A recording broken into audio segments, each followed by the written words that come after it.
أشهد أن محمد رسول الله.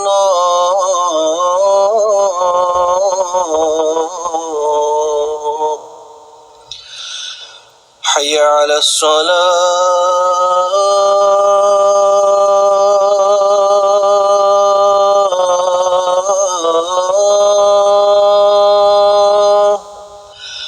حي على الصلاة.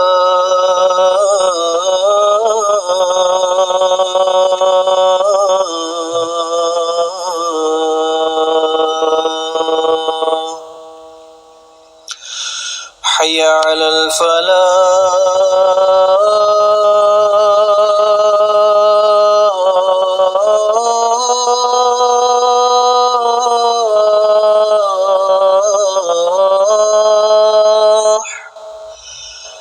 حي على الفلاح.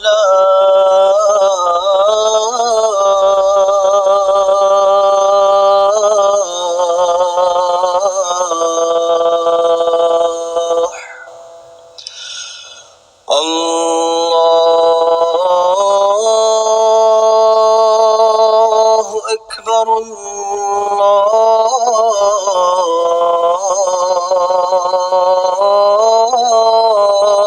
الله أكبر. لا إله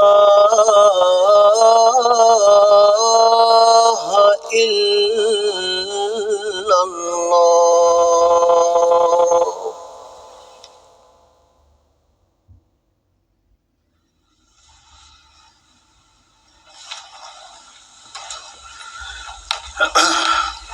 السلام علیکم ورحمۃ اللہ.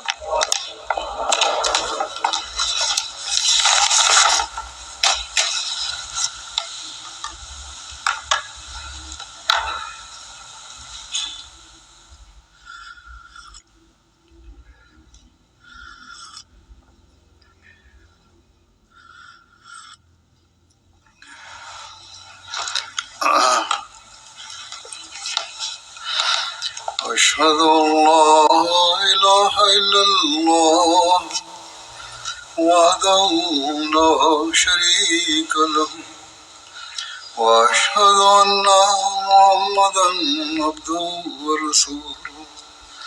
أما بعد فأعوذ بالله من الشيطان الرجيم. بسم الله الرحمن الرحيم. الحمد لله رب العالمين الرحمن الرحيم مالك يوم الدين. إياك نعبد وإياك نستعين. اهدنا الصراط المستقيم صراط الذين أنعمت عليهم غير المغضوب عليهم ولا الضالين.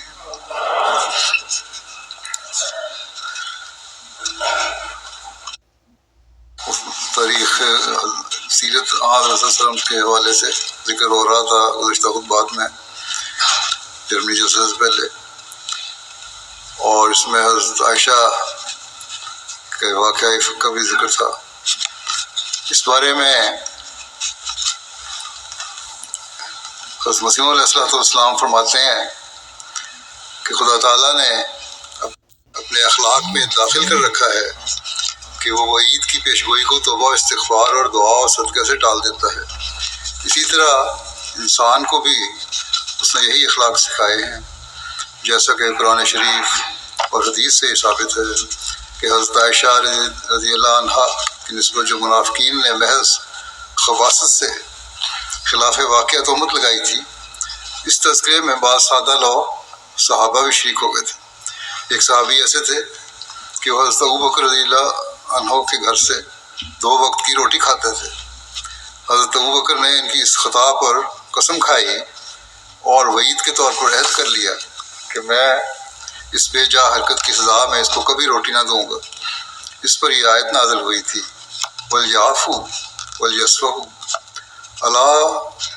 الا تحبون ان یغفر اللہ لکم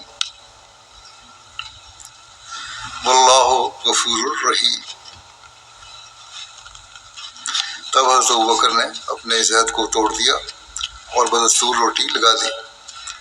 حضرت مسیح علیہ السلام فرماتے ہیں اسی بنا پر اسلامی اخلاق میں داخل ہے کہ اگر وعید کے طور پر کوئی عہد کیا جائے تو اس کا توڑنا حسن اخلاق میں داخل ہے۔ مثلا اگر کوئی اپنے خدمت گار کی نسبت قسم کھائے کہ میں اس کو ضرور 50 جوتے ماروں گا تو اس کی توبہ اور تضرع پر معاف کرنا سنت اسلام ہے تا تخلق بے اخلاق اللہ ہو جائے، مگر وعدے کا تخلف جائز نہیں۔ ترک وعدے پر باز پرس ہوگی مگر ترک وعید پر نہیں۔ تو مرزا بشیر احمد صاحب سیرت خاتم النبیین میں واقع بخاری کی روایت کی روشنی میں بیان کرتے ہیں اور اس کے بارے میں لکھتے ہیں کہ اس معاملے میں یہ روایت ساری روایتوں سے مفصل اور مربوط ہے، اور جو باتیں دوسرے راویوں کی روایات سے الگ الگ ٹکڑوں کی صورت میں ملتی ہیں وہ اس روایت میں یکجا طور پر جمع ہیں۔ علاوہ ازیں اس روایت سے حضرت صلی اللہ علیہ وسلم کی خانگی زندگی پر ایک ایسی بصیرت افزا روشنی پڑتی ہے جسے کوئی مورخ نظر انداز نہیں کر سکتا، اور صحت کے لحاظ سے بھی یہ روایت ایسے اعلیٰ ترین مقام پر واقع ہوئی ہے جس میں شک و شبہ کی گنجائش نہیں سمجھی جا سکتی۔ اب غور کا مقام ہے کہ یہ کس قدر خطرناک فتنہ تھا جو منافقین کی طرف سے کھڑا کیا گیا۔ اس میں صرف ایک پاک دامن اور نہایت درجہ متقی اور پرہیزگار عورت کی عصمت پر ہی حملہ کرنا مقصود نہ تھا، بلکہ بڑی غرض بالواسطہ مقدس بانی اسلام کی عزت کو برباد کرنا اور اسلامی سوسائٹی پر ایک خطرناک زلزلہ وارد کرنا تھا۔ اور منافقین نے اس گندے اور کمینے پروپیگنڈے کو اس طرح پر چرچا دیا تھا کہ بعض سادہ لوگ مگر سچے مسلمان بھی ان کے دامے تصویر میں الجھ کر ٹھوکر کھا گئے، مکر و فریب میں ان کے آ گئے۔ ان لوگوں میں حسان بن ثابت شاعر اور حمنہ بنت جاش، ہمشیرہ زینب بنت جاش اور مستہ بن اساسہ کا نام خاص طور پر مذکور ہے۔ مگر حضرت عائشہ کا یہ کمال اخلاق ہے کہ انہوں نے ان سب کو معاف کر دیا اور ان کی طرف سے اپنے دل میں کوئی رنجش نہیں رکھی۔ چنانچہ روایت آتی ہے کہ اس کے بعد جب کبھی حسان بن ثابت حضرت عائشہ سے ملنے آتے تھے تو وہ بڑی کشادہ پیشانی سے ان سے ملتی تھی۔ ایک دفعہ حضرت عائشہ کی خدمت میں حاضر ہوئے تو اس وقت ایک مسلمان مسروق نامی بھی وہاں موجود تھا۔ مسروق نے حیران ہو کر کہا کہ ہیں آپ حسان کو اپنی خدمت میں حاضر ہونے کی اجازت دیتی ہیں؟ حضرت عائشہ نے جواب دیا جانے دو، بیچارہ آنکھوں کی مصیبت میں مبتلا ہو گیا ہے، یہ کیا کم عذاب بیماری ہوگی تم کو آنکھوں کی۔ پھر میں اس بات کو نہیں بھول سکتی، پھر حضرت عائشہ کہتی ہیں میں اس بات کو نہیں بھول سکتی کہ حسان حضرت صلی اللہ علیہ وسلم کی تائید میں اور کفار کے خلاف شعر کہا کرتا تھا۔ چنانچہ حسان کو اجازت دی گئی اور وہ اندر آ کر بیٹھ گئے اور حضرت عائشہ کی تعریف میں یہ شعر کہا حسان رضان متظن بریبا وتصبح ورثہ من الغوم غوافل، یعنی وہ ایک پاک دامن لفیفہ خاتون ہے اور صاحب عقل و دانش ہیں، اور ان کی پوزیشن شک و شبہ کے مقام سے بالا ہے، اور وہ غافل بے گناہ عورتوں کا گوشت نہیں کھاتی، یعنی ان پر اتہام نہیں لگاتی اور نہ ان کی غیبت فرماتی ہیں۔ حضرت عائشہ نے شعر سنا تو فرمایا بلاکن انت، اور ایک روایت میں یہ بھی ہے کہ لستا کذالک، یعنی تمہارا اب اپنا کیا حال ہے، تم تو اس خوبی کے مالک ثابت نہیں ہوئے، یعنی تم نے تو مجھے بے گناہ کے خلاف الزام لگانے میں شمولیت اختیار کی۔ شیرہ صاحب لکھتے ہیں کہ میور صاحب یہ اورینٹلسٹ ہے کہ جن کے اس کا حوالہ دے کے آپ لکھتے ہیں کہ عربی دانی یا تعصب کی مثال ملاحظہ ہو کہ اس شعر کے بالکل غلط قواعد عربی خلاف قواعد عربی معنی کر کے لکھتے ہیں کہ حسان نے عائشہ کے نازک بدن کی تعریف کی تھی، جس پر عائشہ نے شوخی کے ساتھ ان کی فربہی پر تان کیا۔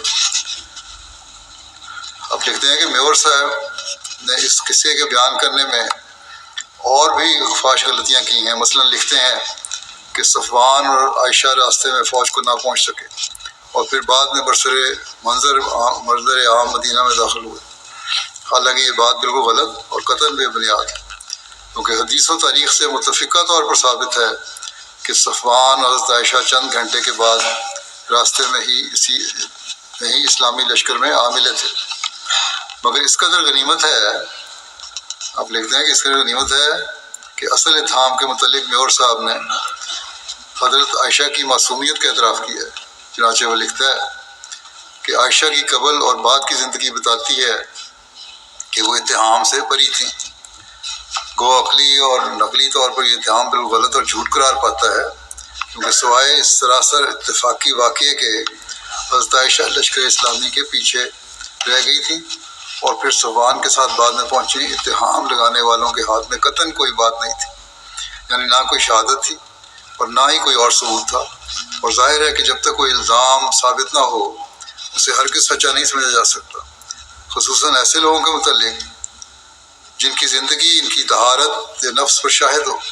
مگر مسلمانوں کے مزید اطمینان کے لیے اور نیز اس غرض سے کہ آئندہ کے لیے ایسے معاملات میں ایک اصولی قاعدہ مقرر ہو جائے، خدائی وحی نازل ہوئی جس نے نہ صرف اس اتہام کو سراسر جھوٹ قرار دے کر حضرت عائشہ اور صفوان بن معطل کی بریت ظاہر فرمائی، بلکہ آئندہ کے لیے اس قسم کے واقعات کے متعلق ایک ایسا اصولی قانون دنیا کے سامنے پیش فرمایا جس پر افراد کی عزت و آبرو اور سوسائٹی کے امن و امان اور ملت کے اخلاق کی حفاظت کا بڑی حد تک دار و مدار ہے۔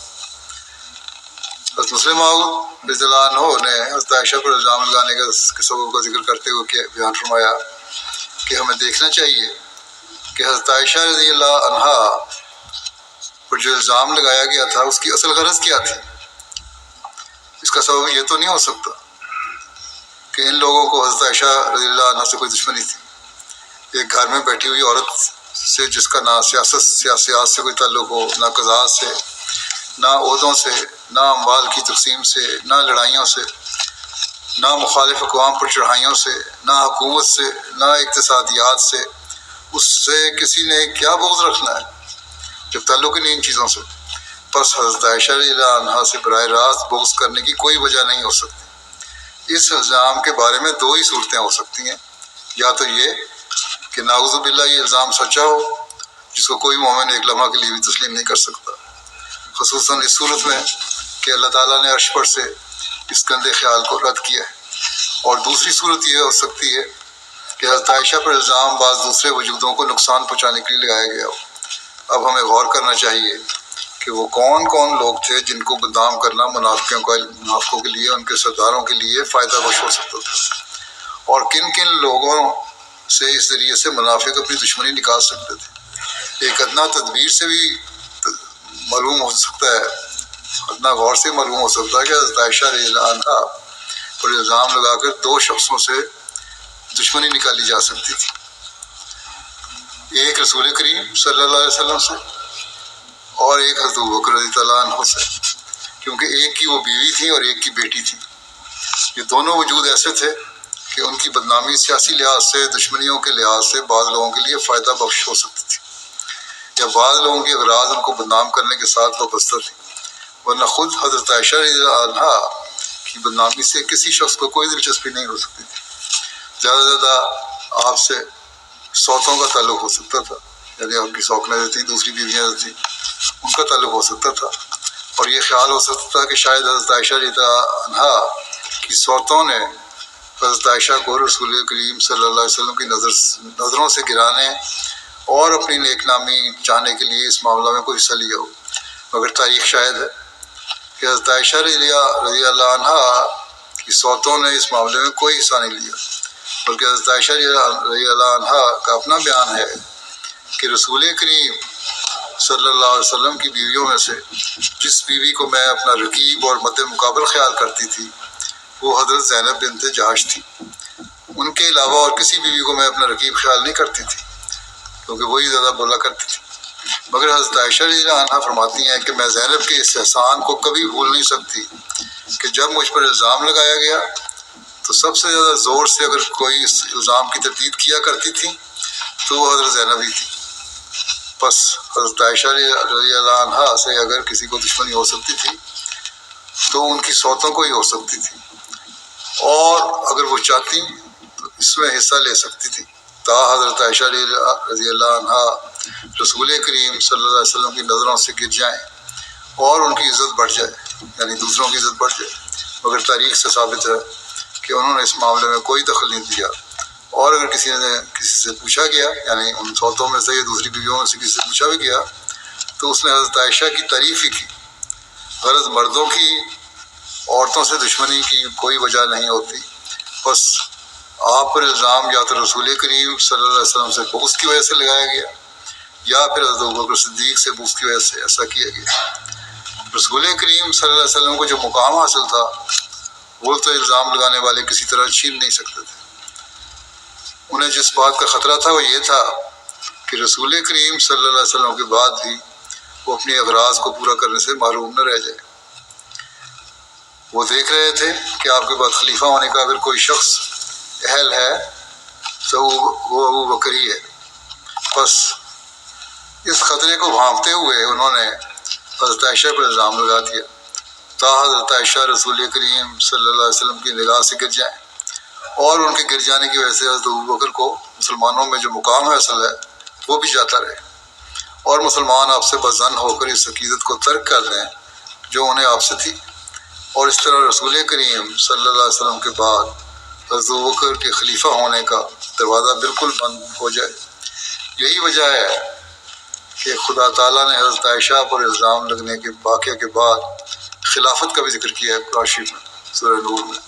حدیثوں میں صریح طور پر ذکر آتا ہے کہ صحابہ آپس میں باتیں کیا کرتے تھے اور کہا کرتے تھے کہ رسول کریم صلی اللہ علیہ وسلم کے بعد اگر کسی کا مقام ہے تو وہ ابوبکر کا ہی مقام۔ حدیثوں میں آتا ہے کہ رسول کریم صلی اللہ علیہ وسلم نے ایک دفعہ حضرت عائشہ سے کہا، اے عائشہ، میں چاہتا تھا کہ ابوبکر کو اپنے بعد نامزد کر دوں، مگر میں جانتا ہوں کہ اللہ اور مومن اس کے سوا اور کسی پر راضی نہیں ہوں گے، اس لیے میں کچھ نہیں کرتا، یعنی حضرت ابوبکر کو ہی چنیں گے۔ غلط صحابہ یہ یقینی طور پر سمجھتے تھے کہ رسول کریم صلی اللہ علیہ وسلم کے بعد ان میں اگر کسی کا درجہ ہے تو ابوبکر رضی اللہ عنہ کا ہے، اور وہی آپ کا خلیفہ بننے کے اہل ہیں۔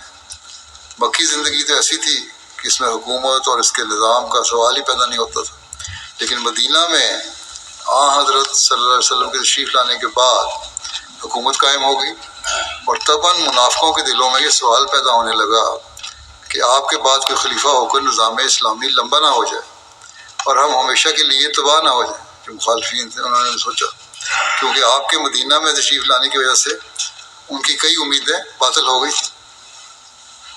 تاریخوں سے ثابت ہے کہ مدینہ میں عربوں کے دو قبیلے اوس اور خزرج یہ ہمیشہ آپس میں لڑتے رہتے تھے اور قتل و خون ریزی کا بازار گرم رہتا تھا۔ جب انہوں نے دیکھا کہ اس لڑائی کے نتیجے میں ہمارے قبائل کا رعب مٹتا چلا جاتا ہے تو انہوں نے آپس میں صلح کی تجویز کی اور قرار دیا کہ ہم ایک دوسرے سے اتحاد کر لیں اور کسی ایک شخص کو اپنا بادشاہ بنا لیں۔ چنانچہ اوس اور خزرج نے آپس میں صلح کر لی اور فیصلہ ہوا کہ عبداللہ بن ابی ابن سلول کو مدینہ کا بادشاہ بنا دیا جائے۔ اس فیصلے کے بعد انہوں نے تیاری بھی شروع کر دی اور عبداللہ بن ابی ابن سلول کے لیے تاج بننے کا حکم دے دیا گیا۔ اتنے میں مدینہ کے کچھ حاجی مکے سے واپس آئے اور انہوں نے بیان کیا کہ آخری زمانے کا نبی مکے میں ظاہر ہو گیا ہے اور ہم اس کی بیعت کر آئے ہیں۔ اس پر رسول کریم صلی اللہ علیہ وسلم کے دعویٰ کے متعلق چہ مغیاں ہونی شروع ہو گئیں، اور چند دنوں کے بعد اور لوگوں نے بھی مکے جا کر رسول کریم صلی اللہ علیہ وسلم کی بیعت کر لی، اور پھر انہوں نے رسول کریم صلی اللہ علیہ وسلم درخواست کی کہ آپ ہماری تربیت اور تبلیغ کے لیے کوئی معلم ہمارے ساتھ بھیجیں۔ چنانچہ رسول کریم صلی اللہ علیہ وسلم نے ایک صحابی کو مبلغ بنا کر بھیجا اور مدینہ کے بہت سے لوگ اسلام میں داخل ہو گئے۔ انہی دنوں چونکہ مکے میں رسول کریم صلی اللہ علیہ وسلم اور آپ کے صحابہ کو بہت تکالیف پہنچائی جا رہی تھی، اس لیے اہل مدینہ نے آپ سے درخواست کی کہ آپ مدینہ تشریف لے آئیں چنانچہ رسول کریم صلی اللہ علیہ وسلم صحابہ سمیت مدینہ ہجرت کر کے آ گئے، اور عبداللہ بن ابی بن ابن سلول کے لیے جو تاج تیار کروایا جا رہا تھا وہ دھرے کا دھرا رہ گیا، کیونکہ جب انہیں یعنی مدینہ والوں کو دونوں جہانوں کا بادشاہ مل گیا تو انہیں کسی اور بادشاہ کی کیا ضرورت تھی۔ عبداللہ بن ابی بن سلول نے جب یہ دیکھا کہ اس کی بادشاہت کے تمام امکانات جاتے رہے ہیں تو اسے سخت غصہ آیا، اور گو وہ مظاہر مسلمانوں میں مل گیا مگر ہمیشہ اسلام میں رخنے ڈالتا رہتا تھا، اور چونکہ اب وہ اور کچھ نہیں کر سکتا تھا اس لیے اس کے دل میں اگر کوئی خواہش پیدا ہو سکتی تھی تو یہی کہ محمد رسول اللہ صلی اللہ علیہ وسلم فوت ہوں تو میں مدینہ کا بادشاہ بنوں، لیکن خدا تعالیٰ نے اس ارادے میں بھی اسے زک دی، کیونکہ اس کا اپنا بیٹا بہت مخلص تھا، جس کے معنی یہ تھے کہ اگر وہ بادشاہ ہو بھی جاتا تو اس کے بعد حکومت پھر اسلام کے پاس آ جاتی۔ اس کے علاوہ خدا تعالیٰ نے اسے اس رنگ میں بھی زک دی کہ مسلمانوں میں جو ہی ایک نیا نظام قائم ہوا انہوں نے رسول کریم صلی اللہ علیہ وسلم سے مختلف سوالات کرنے شروع کر دیے کہ اسلامی حکومت کا کیا طریق ہے، آپ کے بعد اسلام کا کیا بنے گا، اور اس بارے میں مسلمانوں کو کیا کرنا چاہیے۔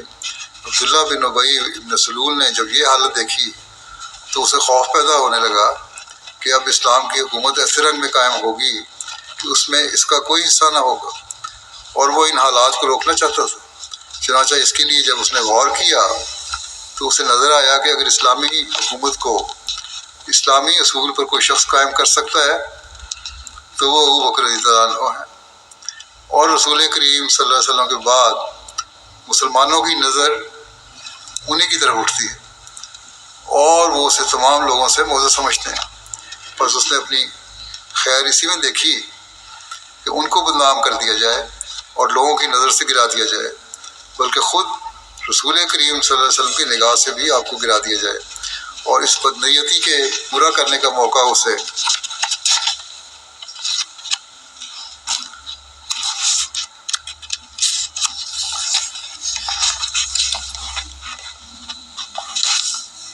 حضرت عائشہ کے ایک جنگ میں پیچھے رہ جانے کے واقعے سے مل گیا، اور اس خبیث نے آپ پر ایک نہایت گندا الزام لگا دیا جو قرآن کریم میں تو اشارتاً بیان کیا گیا ہے لیکن حدیثوں میں اس کی تفصیل آتی ہے۔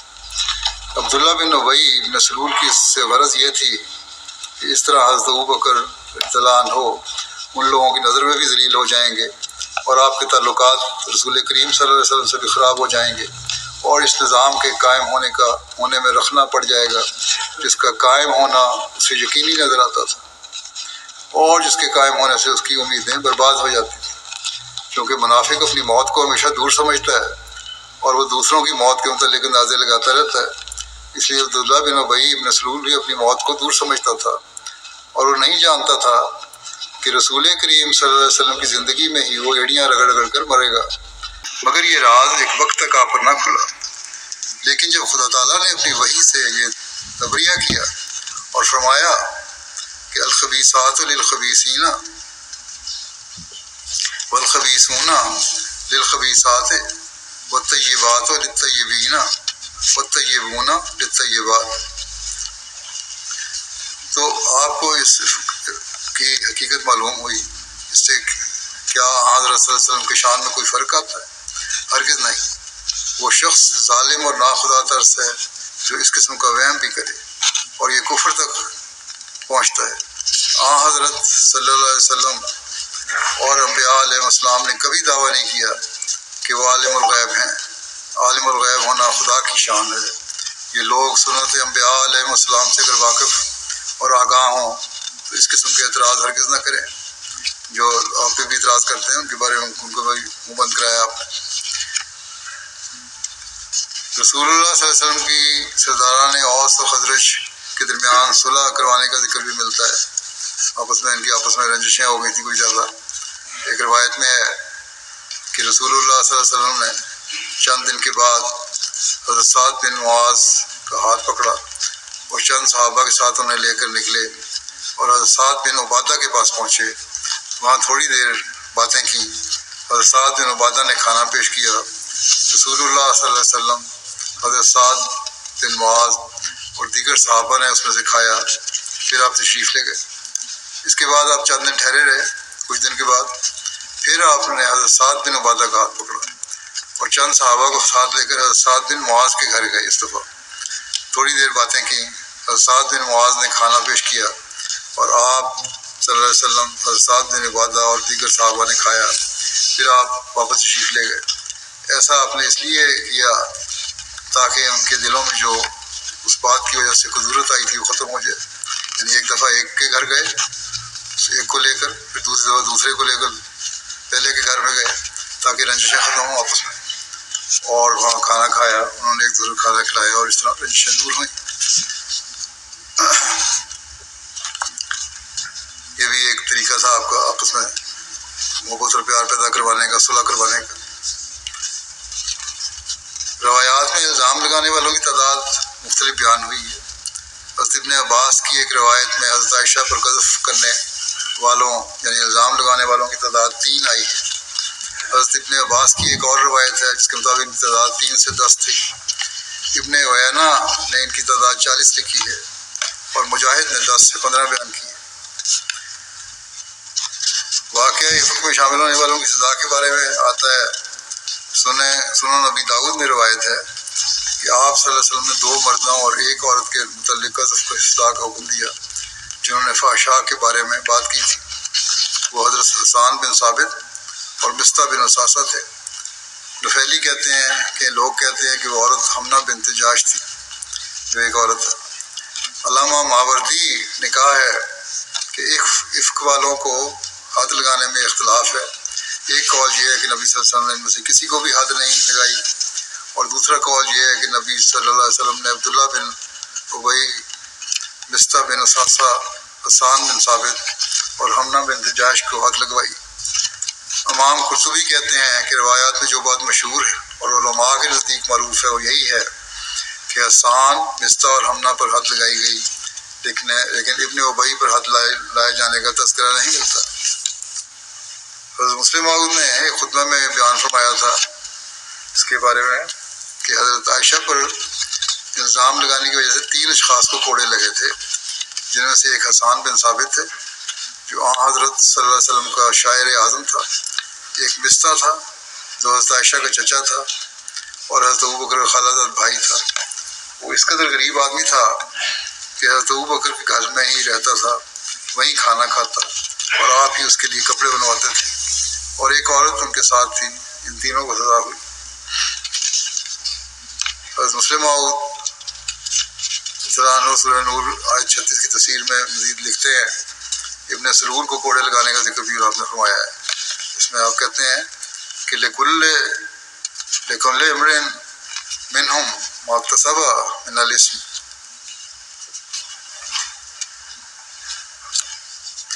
کہ ان الزام لگانے والوں میں سے جیسی جیسی کسی نے کمائی کی ہے ویسا ہی عذاب اسے مل جائے گا۔ چنانچہ جو لوگ الزام کے سازش میں شریک تھے انہیں 80 کوڑے لگائے گئے، اور پھر فرمایا والذی تولی کبرہ منہم لہ عذاب عظیم، مگر ان میں سے ایک شخص جو سب سے بڑا شرارتی ہے اور جو ان تمام فتنہ کے بانی ہے یعنی عبداللہ بن ابی بن سلول، اسے نہ صرف ہم کوڑے لگائیں گے بلکہ خود بھی عذاب دیں گے۔ چنانچہ اس وعید کے مطابق اسے کوڑوں کی سزا بھی دی گئی، اور پھر اللہ تعالیٰ کی طرف سے بھی اسے عذاب مل گیا، اور وہ رسول کریم صلی اللہ علیہ وسلم کی زندگی میں ہی ایڑیاں رگڑ رگڑ کر ہلاک ہو گیا۔ یہاں یہ باتیں تو ختم ہوتی ہیں۔ جرمنی کے جلسے کے حوالے سے صرف اتنا کہنا چاہتا ہوں کہ آنے والوں نے، جہاں شامل ہونے والوں میں جو غیر شامل ہوئے تھے یا جو لوگ پہلی مرتبہ آئے تھے، بڑے مثبت تاثرات کا اظہار کیا ہے اور بڑی خوشی کا اظہار کیا ہے اور ماحول کی بڑی تعریف کی ہے۔ اسی طرح اس ذریعے سے، میڈیا کے ذریعے سے اور خبروں کے ذریعے سے کئی ملین لوگوں تک احمدیت اور اسلام کی حقیقی تعلیم کو پیغام بھی پہنچا ہے۔ جلسہ اس لحاظ سے بھی ایک بہت بڑا ذریعہ ہوتا ہے تبلیغ کا، جہاں ہم نہیں پہنچ سکتے وہاں اس ذریعے سے تبلیغ پہنچ جاتی ہے، اسلام کا پیغام پہنچ جاتا ہے۔ اللہ تعالیٰ اس کے نیک اور دور رس نتائج پیدا فرمائے، اور احمدیوں کو بھی حقیقی رنگ میں ہمیشہ فائدہ اٹھاتے رہنے کی توفیق عطا فرمائے۔ دعاؤں کی طرف توجہ رکھیں اللہ تعالیٰ اپنے فضلوں اور رحمتوں کی چادر میں ہمیں ہمیشہ لپیٹے رکھے۔ آخر میں ایک مرحوم کا بھی ذکر کروں گا، ان کا جنازہ پڑھاؤں گا انشاءاللہ۔ امام محمد بیلو صاحب سوڈان کے تھے، جو گزشتہ دنوں وفات پا گئے، انا للہ و انا الیہ راجعون۔ صدر جماعت سوڈان نے ان کے بارے میں لکھا ہے کہ ان کی بیعت کا واقعہ یہ ہے کہ 1966 میں نائجیریا سے ایک احمدی امام عیسیٰ عبداللہ بن لیل صاحب ان کے ہاں مہمان بن کر آئے اور بستی والوں کو تبلیغ کی۔ مرحوم امام محمد بن بیلو کو سب سے پہلے بیعت کی توفیق ملی۔ ان دنوں میں خلیفہ وقت کے مرکز سے رابطہ ممکن نہ تھا سوڈان کا، تاہم یہ احمدی احباب احمدیت پر پختہ ایمان کے ساتھ قائم رہے۔ ان کی شدید مخالفت ہوئی۔ امام محمد بیلو صاحب احمدیوں کو نماز پڑھاتے تھے۔ وہاں پر احمدی مسجد گھاس پھوس اور تنکوں سے بنی ایک جھونپڑی سی مسجد بنا لی، جسے غیر احمدیوں نے نظر آتش کر دیا، آگ لگا دی اور احمدیوں کو گاؤں سے نکال دیا۔ اس پر یہ احمدی جنوب کی طرف ہجرت کر گئے۔ وہاں بھی انہوں نے گھاس پھوس اور تنکوں کی مسجد بنا لی ایک چھوٹی سی، وہاں بھی مخالفت ہو گئی اور مخالفین نے احمدیوں کی مسجد کو جلا دیا اور احمدیوں کو وہاں سے نکال دیا۔ ان احمدیوں کی پارٹی وہاں سے کہیں دور چلی گئی اور دوسری جو تھی وہ دوئم شہر کو چلی گئی، جن میں امام بیلو بھی تھے۔ وہاں یہ لوگ عبداللہ بن عوض قاسم صاحب کے ہاں مہمان بنے، جو جامعہ بخت الرضا کے پرنسپل تھے، مگر ان کے خاندان نے مخالفت کی اور ان احمدیوں کو وہاں سے نکال دیا، وہاں سے بیچارے نکالے گئے۔ آخر کار انہوں نے نائجیریا میں امام عیسیٰ عبداللہ بن لیل صاحب کے پاس جانے کا فیصلہ کیا، جن کے ذریعے یہ لوگ احمدی ہوئے تھے۔ چنانچہ ان غریب احمدیوں کا یہ قافلہ بیوی بچوں کے سمیت گدھوں اور جانوروں پر سوار ہو کر اور اکثر پیدل نائجیریا کو روانہ ہوا۔ کوئی زیادہ راہ پاس نہیں تھا، ان کے ویزا کاغذات وغیرہ بھی نہیں تھے، مشکلات بہت تھی سفر کی۔ ہاں، ایمان کی دولت صرف ان کے پاس تھی۔ ایمان انہوں نے سنبھال کے رکھا اپنا، اور اسی جوش اور جذبے کے ساتھ یہ ہجرت کرتے رہے اور کبھی اپنے دین کو قربان نہیں کیا۔ آخر یہ نائجیریا پہنچے اور وہاں امام عیسیٰ بن لیل صاحب کے پاس 13 سال تک رہے۔ اس کے بعد امام عیسیٰ صاحب نے ایک خواب کی بنا پر انہیں واپس سوڈان واپس جانے کا مشورہ دیا۔ یہ بات اچھی نہ لگی انہیں، تو امام عیسیٰ نے کہا ان کو کہ یہ ہمارے رب کی طرف سے حکم ہوا ہے۔ اس پر یہ بادل خواستہ واپس سوڈان جانے پر راضی ہو گئے۔ امام عیسیٰ صاحب کو خواب میں بتایا گیا تھا کہ لوگ 3 سال کے بعد واپس سوڈان چلے جائیں گے۔ 3 سال پورے ہونے پر یہ احمدی مہاجر واپس اپنے وطن کو نکلے۔ سب سے پہلے امام محمد بیلو واپس گئے سوڈان میں۔ یہ لوگ اپنے پہلے گاؤں کنیزہ جا کر مقیم ہوئے۔ یہ 2010 کی بات ہے۔ ان احمدیوں کی سوڈان واپسی کے بعد نائجیریا میں بوکو حرام نامی تنظیم ظاہر ہوئی۔ اگر یہ سوڈانی احمدی اس وقت نائجیریا میں ہوتے تو خدا جانے یہ تنظیم ان کے ساتھ کیا سلوک کرتی۔ اس وقت انہیں سمجھ آئی کہ نائجیریا سے ان کی واپسی میں کیا الہی حکمت مضمر تھی۔ تاہم کنیزہ واپس آنے پر انہیں پھر شدید مخالفت کا سامنا کرنا پڑا۔ پھر ان کی مسجد جلا دی گئی جو انہوں نے بنائی تھی چھوٹی سی۔ ان کے گھروں پر حملے ہوئے، ان کے خلاف مقدمات دائر ہوئے، انہیں بستی سے پھر نکال دیا گیا۔ پھر آخر کار موجودہ جنگ شروع ہو گئی، جو حضرتان کے پورے ملک کے حالات خراب ہو گئے اور کوئی بھی محفوظ نہیں رہا وہاں۔ یہ احمدی بھی سوڈان کے مختلف علاقوں میں بکھر گئے اپنی جان بچانے کے لیے اور امن کی خلیے، اور اس وقت بھی مختلف جگہوں پہ یہ لوگ بڑی تنگی اور غربت کی زندگی گزار رہے ہیں۔ اللہ تعالیٰ مرحوم کے درجات بلند کرے، مغفرت کا سلوک فرمائے اور باقی احمدیوں کے ایمانوں کو مضبوط رکھے۔ اللہ تعالیٰ ان کے حالات ہی بدلے، اور ملک میں جیسا کہ میں نے کہا بڑا فساد پھیلا ہوا ہے، اللہ تعالیٰ اس فساد کو بھی ختم کرے اور اللہ تعالیٰ رحم فرمائے ان لوگوں کو ایک دوسرے کے حق ادا کرنے والے ہوں، مسلمان کے بھائی ہونے کا حق ادا کرنے والے ہوں، اور اسلامی حکومتوں میں جو فساد ہیں اللہ تعالیٰ انہیں دور فرمائے اور احمدیوں کو حقیقی رنگ میں امن و سکون کی زندگی گزارنے کی توفیق عطا فرمائے۔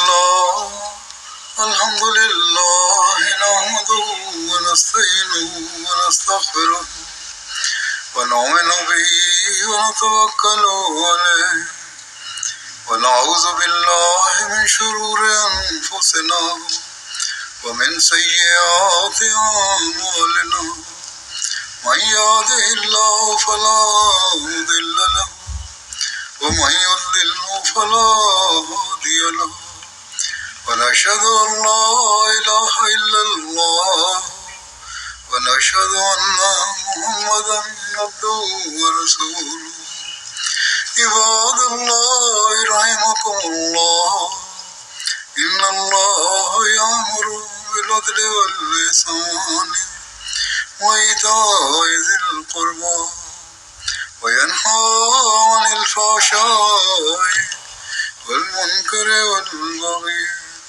يعظكم لعلكم تذكرون اذكروا الله يذكركم وادعوه يستجب لكم ولذكر الله أكبر.